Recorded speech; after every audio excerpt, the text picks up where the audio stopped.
بسم اللہ الرحمن الرحیم۔ السلام علیکم۔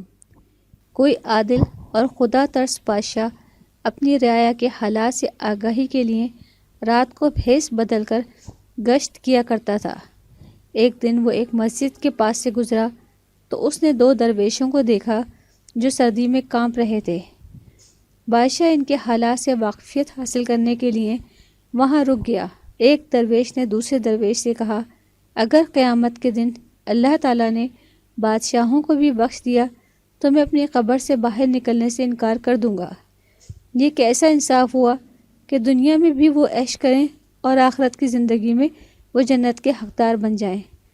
میں حقیقتاً کہتا ہوں کہ اگر ہمارے ملک کا بادشاہ جو کہ صالح کہلاتا ہے اگر جنت کی دیوار کے نزدیک بھی آیا تو میں جوتے مار مار کر اس کا بھیجا پل پلا کر دوں گا۔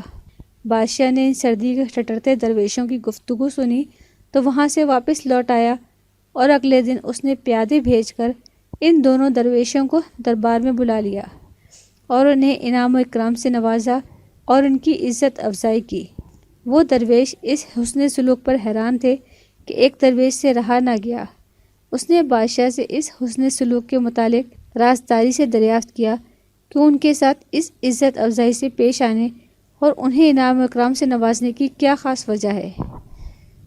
بادشاہ نے جب درویش کی بات سنی تو مسکرا دیا اور کہنے لگا، میں مغرور نہیں ہوں اور نہ ہی ان لوگوں میں سے ہوں جو مسکینوں کو حقارت کی نگاہ سے دیکھتے ہیں۔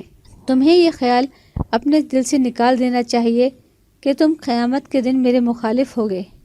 میں نے اس دنیا میں تم سے صلح کر لی، اب امید ہے کہ تم بروز قیامت مجھ پر جنت کا دروازہ بند نہیں کرو گے۔ حاصل کلام حضرت شیخ سعدی رحمۃ اللہ علیہ اس حکایت میں فرماتے ہیں کہ اے صاحب اقتدار، تجھے چاہیے کہ تو بھی درویشوں کی خدمت کر اور اس صلے کا مستحق ہو جا کہ تجھ پر جنت واجب ہو جائے، اور جو درویشوں کی خدمت کرے گا وہی جنت کی میوہ جات کا حقدار ہوگا۔ حضرت شیخ سعدی رحمۃ اللہ علیہ اس حکایت میں بیان کرتے ہیں کہ صاحب اقتدار اور عمرہ کو چاہیے کہ وہ مسکینوں کے حالات سے باخبر رہیں اور ان کی مالی مدد کرتے رہیں۔ اگر اللہ تعالیٰ نے کسی کو حکومت اور مال و دولت سے نوازا ہے تو اس کا فرض ہے کہ وہ یہ سب اپنی قابلیت جاننے کے بجائے اللہ تعالیٰ کا انعام تصور کرے اور اس کے ذریعے مظلوموں کی اعانت اور مسکینوں کی مدد کرے تاکہ اس پہ انعام کا شکر ادا ہو۔ ایسی ہی مفید معلومات کے لیے آپ ہمارے چینل کو سبسکرائب اور ساتھ ہی بیل آئیکن کو پریس کریں تاکہ ہر نئی آنے والی ویڈیو آپ لوگوں کو فوری طور پہ ملتی رہے۔ اگر ہماری ویڈیو پسند آئی ہو تو آپ اپنے دوستوں اور احباب کے ساتھ ضرور شیئر کریں۔ آنے والی نئی ویڈیو تک ہم آپ سے اجازت چاہتے ہیں۔ اللہ حافظ۔